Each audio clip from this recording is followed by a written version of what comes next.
আজকে যদি এই কথা বলা হয়, দেশের মধ্যে মুসলমানদের উপর নির্যাতন করা হয়, দেশের মধ্যে অনিয়ম চলে, জুলুম চলে, দুর্নীতি চলে, আন্তর্জাতিক মহলে দুর্নীতি চলে, এগুলো যদি আজকে মোল্লা মৌলবীরা বলে, আলেম ওলামারা বলে, আজকে কিছু সংখ্যক লোক আজকে বলে কেন মৌলবীরা এই কথা বলতে যায়?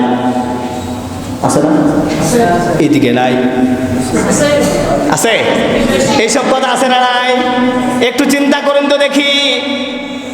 তাদের চিন্তা হলো মৌলবীরা শুধুমাত্র নামাজের কথা বলবেন, কবরের কথা বলবে, বিয়ে শাদী হবে সেখানে শুধু বিয়ে পড়াবে, খুতবা দিবে, এরপরে মানুষ মারা যাবে জানাজার ইমামতি করবে, ফতেহা করবে, ওখানে দোয়া খায়ের করবে, খিচুড়ি খাবে, দাওয়াত খায় বাড়াবে। কার বাচ্চা বিছানার মধ্যে পেশাব করে তাবিজ দিবে, পানি পড়া দেবে, তেল পড়া দিবে, ঝাড়ফুঁক করবে, কবিরাজি করবে। মৌলবীরা কেন রাজনীতির কথা বলে? চোর ধরা পড়লে হাত কেটে দাও কেন বলবে? দুর্নীতির বিরুদ্ধে কেন কথা বলবে? মৌলবীদেরকে তো এটা কথা বলার এখতিয়ার দেওয়া হয় নাই।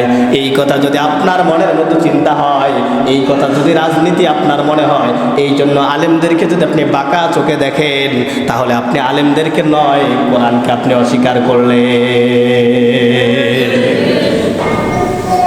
আপনি ভাববেন কেমন করে?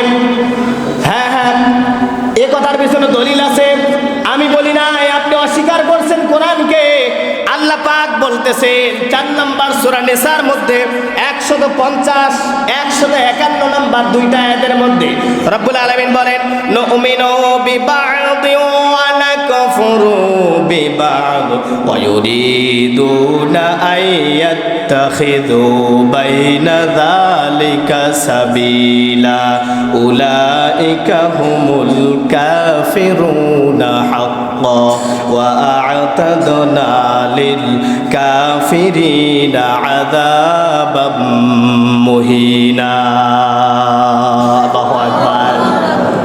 রব্বুল আলামিন বলেন, নুমিনু বিবা'দিন, তোমরা কিছু অংশ মানবে, ওয়া নাকফুরু বিবা'দ, আর কিছু অংশ ছেড়ে দিবে। তার মানে কি?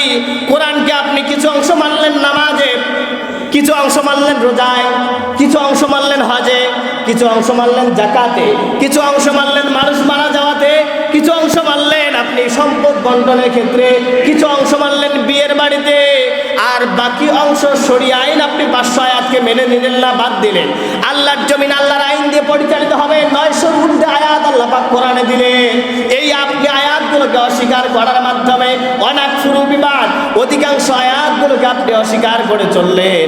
আল্লাহ পাক বলতেছেন, ওয়া ইউরিদুনা আইয়াত্তাখিযু বাইনা যালিকা সাবিলা, এই আয়াতগুলোর ক্ষেত্রে তাদের মধ্যে যেটা কঠিন মনে হয় সেটা বাদ দেয়। ওই জায়গায় ব্রিটিশের আইনকে গ্রহণ করে, ওই জায়গায় ইংরেজরা যে আইন তৈরি করে গেছে সেটাই আপনি মেনে নিলেন, ওই জায়গায় মানব রচিত আইনকে আপনি মেনে নিলেন, ওই জায়গায় মানুষের মস্তিষ্ক থেকে প্রসূত আইন তৈরি করা আইনকে আপনি মেনে নিলেন।